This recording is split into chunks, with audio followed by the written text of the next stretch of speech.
Hi guys, and welcome to the channel. It's great to have you. My name is Sam Evans and you are watching the Electric Singularity. Now, recently Tesla's cars have been involved in a number of accidents. Now, obviously anything Tesla leads, and anything that bleeds leads as well. So bleeding and Tesla combined makes for the perfect news articles for CNBC or pretty much any other news agency in the world. I guess you can't blame them. Clicks are what they need to make a dollar. However, recently the NHTSA has been investigating a fatal Tesla crash in Southern California that they are speculating may have been because of either autopilot or full self-driving. Probably more than likely autopilot. The US National Highway Traffic Safety Administration is launching a new crash investigation involving a Tesla vehicle after a Model 3 driver died on the scene following a collision with an overturned semi in Southern California earlier this month.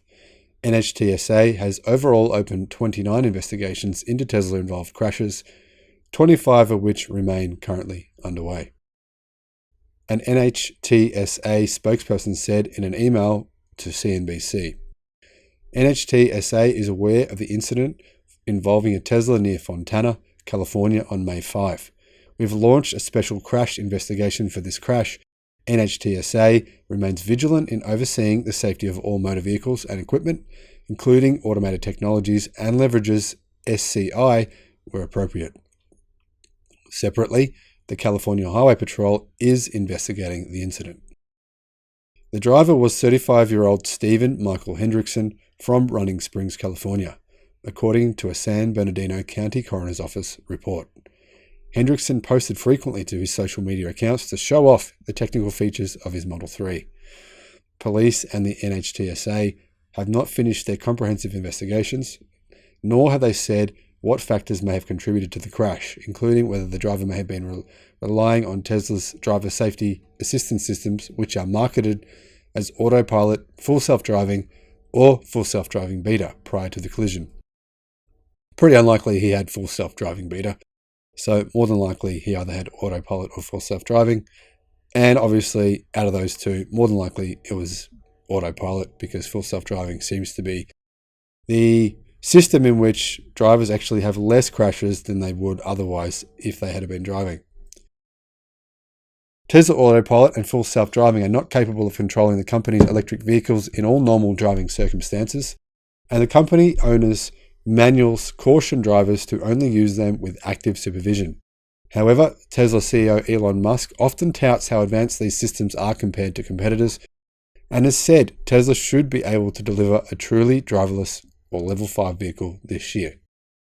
Do I think that will happen? Level 5? No. Level 4? Yes. I do believe that Tesla will achieve level 4, and I don't think they've even said they will achieve level 5 by the end of this year.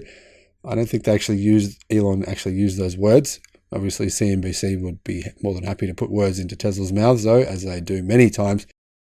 But obviously, Elon has been promising full self-driving would arrive for the last few years, and it hasn't, for fair reason. The task is so much harder than anyone first predicted, but I do think Tesla are getting closer and closer and closer to solving full self-driving, so it's only a matter of time. Whether that time is 2 months or 3 years, I'm not sure. The NHTSA, which is part of the Department of Transportation, has the power to issue mandatory vehicle recalls if it deems a car design or parts and systems within a vehicle are unsafe. The other federal agency that investigates accidents, the National Transportation Safety Board, is not joining NHTSA in this probe. The Fontana crash followed another high-profile collision in Spring, Texas in April, where police initially told local news outlets they believed no driver was at the wheel at the time of the crash. Investigations into the cause of the collision are still ongoing by NTSB and NHTSA.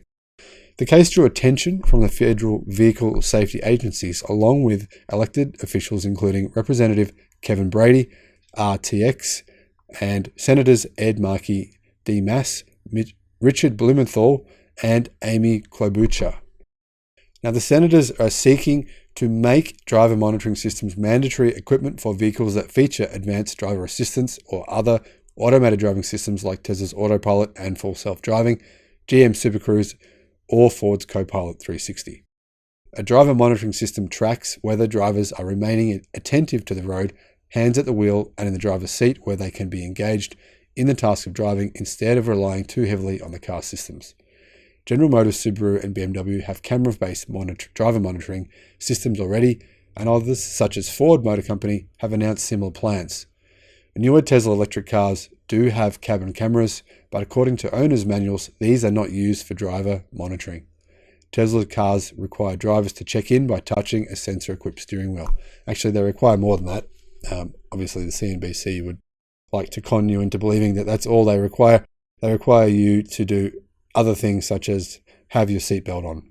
So to get Autopilot to work, you need to have your seatbelt on and be touching the wheel. Obviously, there are a range of tricks for these guys, for these people involved in these crashes. The only way they would have been able to get Autopilot to work with them in the back seat, or Full Self-Driving to work with them in the back seat, would be to have attached something to the steering wheel to replicate the feeling of having your hands on the steering wheel. Now, guys, in my mind, this is ridiculous, because if you want to make your car drive without you in the driver's seat, it doesn't matter which model of car you own, any model of car, you can manufacture something to make it do that. You can put a stick of wood on the accelerator.